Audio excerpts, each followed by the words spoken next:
কোচবিহার পঞ্চানন বর্মা ইউনিভার্সিটির Yuji fourth সেমিস্টারের programme কোর্সের অন্তর্গত ডিএসসি এডুকেশন সাজেশন সম্পর্কে আমাদের আজকের এই স্পেশাল ভিডিও।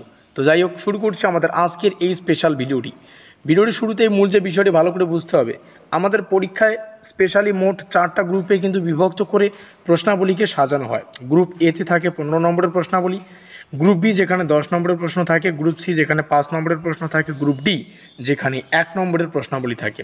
আর আজকের এই ভিডিওটিতে আমরা শুধুমাত্র গ্রুপ এ অর্থাৎ ইম্পর্টেন্ট বাছাই করা 15 নম্বরের প্রশ্ন তার সাজেশন সম্পর্কে বিস্তারিত আলোচনা করব। তবে ভিডিওটি সম্পূর্ণ দেখতে পারলে এখান থেকে কিছু 10 মার্কেরও প্রশ্ন তোমরা পেয়ে যাবে, আর কিছু 5 মার্কেরও প্রশ্ন তোমরা পেয়ে যাবে।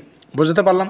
কারণ এই গ্রুপ এটাই 5 মার্কের জন্য প্রযোজ্য, আবার 10 মার্কের জন্য প্রযোজ্য। কিভাবে একটু আলোচনা করা যাক। দাঁড়াও, আমাদের প্রথম যে প্রশ্নটা তোমরা দেখতেই পাচ্ছ, মোস্ট ইম্পর্টেন্ট, উচ্চশিক্ষার লক্ষ্য ও গ্রামীণ বিশ্ববিদ্যালয় সম্পর্কে বিশ্ববিদ্যালয় শিক্ষা কমিশন, যেটা 1948-49 সময়কাল, এর যে সুপারিশগুলি সেটা আমাদের সংক্ষেপে আলোচনা করতে হবে। এটাই হচ্ছে প্রশ্ন।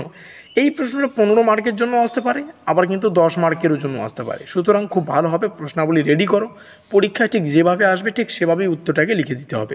অবশ্যই বোঝাতে পারলাম। পরবর্তী প্রশ্ন, 20 শতাব্দীর সূচনা পর্বে জাতীয় শিক্ষা আন্দোলনের বৈশিষ্ট্য সংক্ষেপে আলোচনা করো।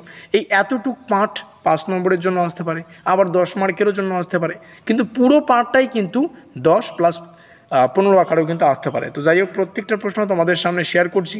অনেকগুলো প্রশ্ন রয়েছে, প্রত্যেকটা প্রশ্ন তোমাদের ভালো করে ধরে ধরে কিন্তু পড়তে হবে। আর এই কয়েকটা প্রশ্ন যদি তোমরা পড়তে পারো, আশা করি 15 নম্বরের, 10 নম্বরের আর 5 নম্বরের প্রশ্ন সম্পর্কে তোমাদের আর কোনোরূপ মাথা ব্যথা থাকবে না।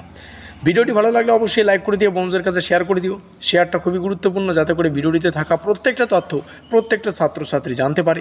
আমাদের আজকের এই স্পেশাল ভিডিওটি এই পর্যন্তই।